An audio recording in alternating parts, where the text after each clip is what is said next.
Sí, bé, tots els avisos d'emergència ens arriben a través del 112. El ciutadà, quan té una emergència,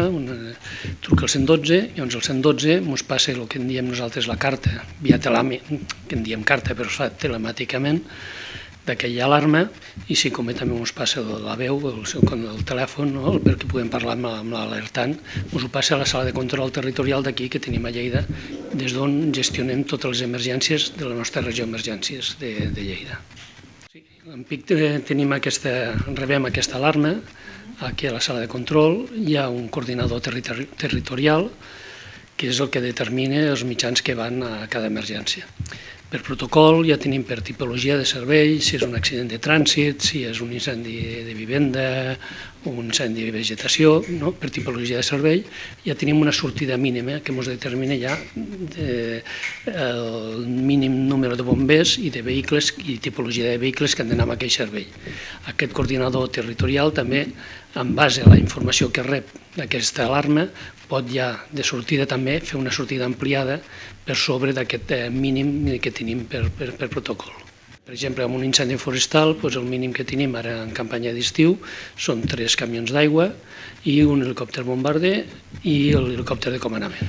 Un bomber funcionari, com el seu nom és això, és una persona que és del cos de funcionaris, l'únic que la seva professió és ser bomber, és de bomber. I té, com a tal, té un sou de funcionari de la categoria de bomber. En canvi, un bomber voluntari és una persona que la seva professió és una altra.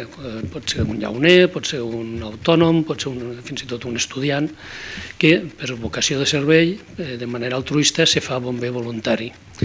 I com a tal fa una formació, que és pràcticament la mateixa que fan els bombers funcionaris,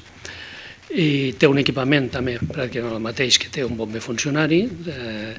però no té un sou com té el bomber funcionari, sinó que només té una compensació econòmica d'aquelles hores que dedica a un servei efectiu i té una mínima compensació econòmica, però no té un sou com a tal. El cos de bombers històricament és un cos molt masculinitzat, des de sempre que ha estat així, i a dia d'avui tenim només a nivell de bombers funcionaris només hi ha un 2% de dones que siguin bomberes.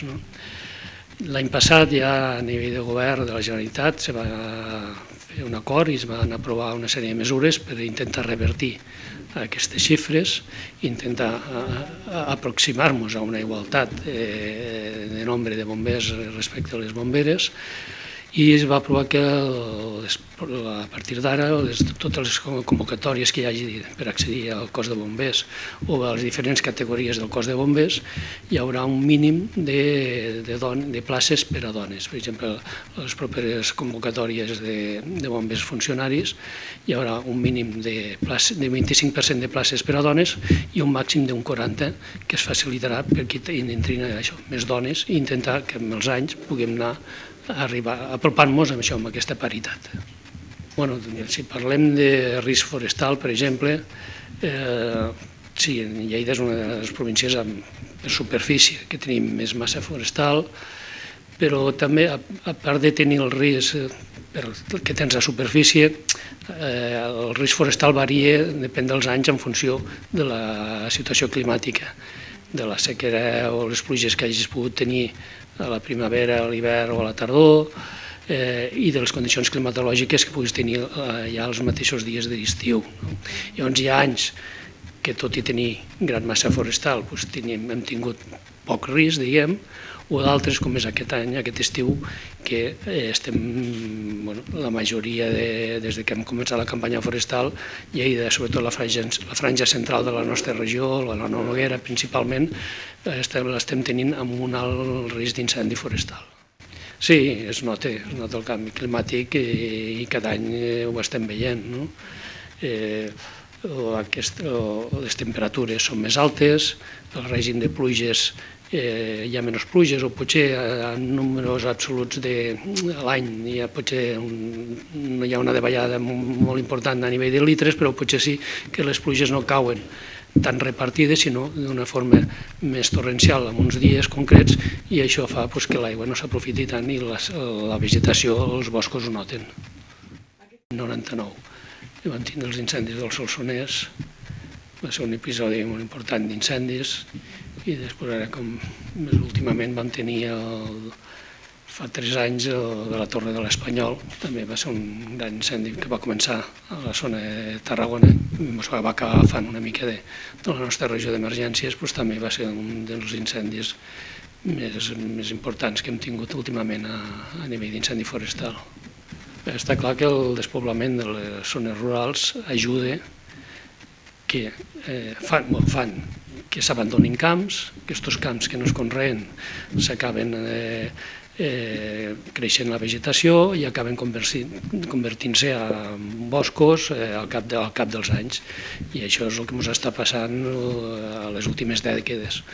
Als anys 60 a Catalunya hi havia un 30% de superfície forestal a tot Catalunya. A dia d'avui n'hi ha algo més d'un 70%. I no és només això, aquesta superfície que és de boscos que ara tenim de més, també és una superfície amb més densitat d'arbres, i tot això està ajudant, com a conseqüència, una part d'aquest abandonament de les zones rurals. Jo crec que la societat sí que té consciència de que hi ha un canvi climàtic, de que hi ha cada any el risc d'incendis més gran, i si ho preguntes a la gent, tothom crec que n'és conscient en caràcter general. Potser sí que a nivell d'actuacions, a nivell de prevenció, a nivell de subvencions, a nivell de facilitar que això no sigui tan gravós a nivell d'incendis, potser sí que falta una mica d'acció a nivell de país. Sí, a nivell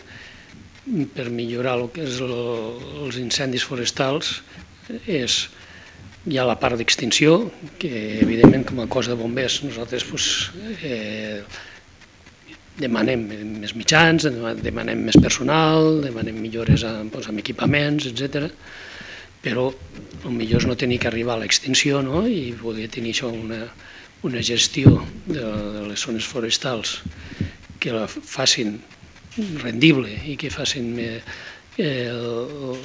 facin, si són rendibles, ens reduiran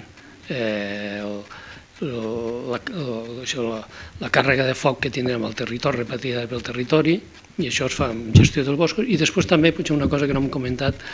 és afavorint també la pagesia, de que pugui viure de la pagesia, siguin ramaders, siguin una persona que tingui vinyes, o ametllers o olivers, perquè tota aquesta activitat ens creen discontinuïtats a dins de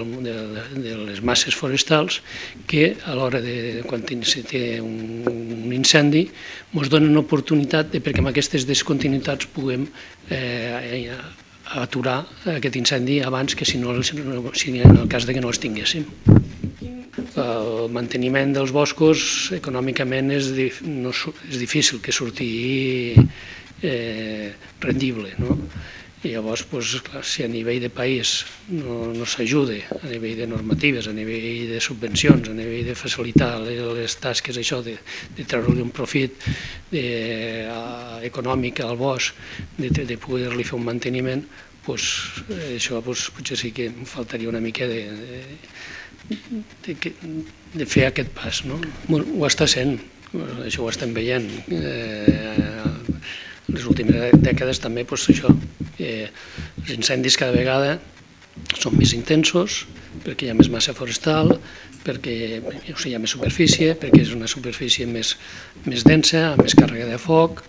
A nivell de canvi climàtic també ho dèiem abans, tot això ajuda a la suma de més superfície, amb més càrrega de foc i amb unes condicions climàtiques més difícils, els incendis són cada any més intensos i més ràpids. Això sempre passa en totes les notícies. Quan ha passat, penses que és una notícia prou important per estar en boca de tots dia a dia i no, perquè després n'hi surt una altra que li pren protagonisme i cada estiu passa igual. Si tenim un estiu complicat, se'n parla molt, però després en pic passa l'estiu. No és que desapareguin els incendis forestals, perquè també és una de les coses que estem tenint últimament, els últims anys, és de que ja no està tan centralitzada la campanya d'incendis al que és l'estiu, sinó que ja també ja en tenim abans, després de l'estiu, a l'hivern, tenim zones al Pirineu, que també tenim incendis importants, però, evidentment, el gruix encara continua sent a l'estiu. I sí, en pic passar a l'estiu, potser sí, ens n'oblidarem tots una mica d'aquesta situació que comentàvem. En cas d'incendi, quan se li crema una casa o una explotació agrícola, o bé la seva assegurança que pugui tenir en cas d'incendi, i després ajuts directes que pugui donar l'administració estatal o de la Generalitat en cas d'una situació d'emergència, d'una gran emergència per culpa d'un incendi. A nivell de població, evidentment, el que hem de ser és respectuosos amb el bosc, quan anem a gaudir del bosc, de no embrutar-lo, ni amb papers, evidentment, ni amb altres desperdicis, i també, sobretot, respectant les prohibicions de fer foc al bosc, que són del 15 de març al 15 d'octubre. Està prohibit fer foc al bosc o a menys de 500 metres del bosc. Amb això, sobretot, s'ha de ser molt respectuós i curós de respectar això, perquè amb una acció negligent que puguis encendre una foguera, es pugui encendre això,